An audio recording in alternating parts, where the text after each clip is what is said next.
சாவித்திரி அப்படியே கோவமா உட்காந்துட்டு இருக்காங்க. அங்கேருந்து தாமரை வராங்க. வந்து கேட்குறாங்க, "என்னம்மா ஒரு மாரி நீ டென்ஷனா இருக்க என்ன?" அப்படின்னு கேட்குறாங்க. "அத ஏன்டி கேட்குற? உனக்கு தான் எல்லாமே தெரியும்ல. அந்த தமிழ் என்ன பிளான் பண்ணியிருக்கா பார்த்தியா?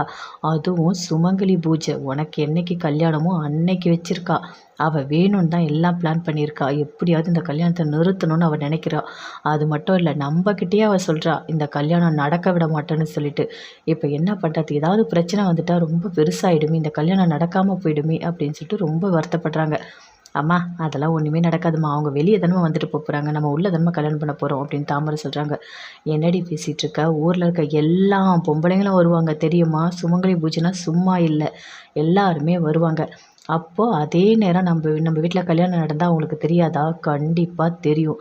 தெரிஞ்சா ரொம்ப அசிங்கமா போயிடும். எல்லாருமே நம்மள கேள்வி கேட்க ஆரம்பிச்சுருவாங்க அப்படின்னு சொல்லிட்டு சாவித்திரி சொல்றாங்க. எப்படியாவது நாளைக்கு சுமங்கலி பூஜை நடக்கவே கூடாது. அத தடுத்து நிறுத்த என்ன பண்ணணும்னு நம்ம யோசிக்கணும். சரி நம்ம போய் அண்ணங்கிட்ட சொல்லலாமா? அப்படின்னு சொல்லிட்டு சாவித்திரி சொல்றாங்க.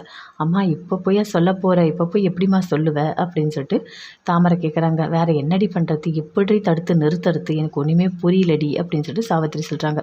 அம்மா விடும்மா, அதெல்லாம் ஒரு பெரிய பிரச்சனை கிடையாது. பார்த்துக்கலாம்மா அப்படின்னு சொல்றாங்க. அப்படியே ஒரு மாரி டென்ஷனா இருக்காங்க. என்ன பண்றதுன்னே தெரியலையே அப்படின்னு சொல்லிட்டு தாமரையோட அம்மாவுக்கு அப்படியே கோவமா வருது. தாமரை யோசிக்கிறாங்க. தேவையான எல்லாமே பண்ணணும். எல்லா ஏற்பாடும் பண்ணணும் அப்படின்னு சொல்லிட்டு மலர கூப்பிட்டு சொல்றாங்க. எனக்கு இந்த பொருளெல்லாம் வேணும். எல்லாமே வேணும் அப்படின்னு சொல்லிட்டு. சரி தமிழ், நீ சொல்ற மாதிரி நாளைக்கு என்னென்ன வேணுமோ நான் எல்லாமே வாங்கி தரேன் அப்படின்னு மலர் சொல்றாங்க. நீ நம்பிக்கையா இருக்க. உன்னோட நம்பிக்கைய அந்த கடவுள் காப்பாத்தணும். கண்டிப்பா சேதுவ உனக்கு மீட்டு குடுத்துடணும். இந்த கல்யாணம் நடக்கவே கூடாது அப்படின்னு மலர் சொல்றாங்க. அக்கா எனக்கு நல்லா தெரியும். கண்டிப்பா இந்த கல்யாணம் நடக்கவே நான் விடமாட்டேன். நாளைக்கு சுமங்கலி பூஜை நான் பண்றேன்னா, அதில ஏதாவது ஒரு அர்த்தம் இருக்கும். கண்டிப்பா என் புருஷன நான் யாருக்காகவும் விட்டுக் கொடுக்க மாட்டேன் அப்படின்னு தமிழ் மலர்கிட்ட சொல்றாங்க.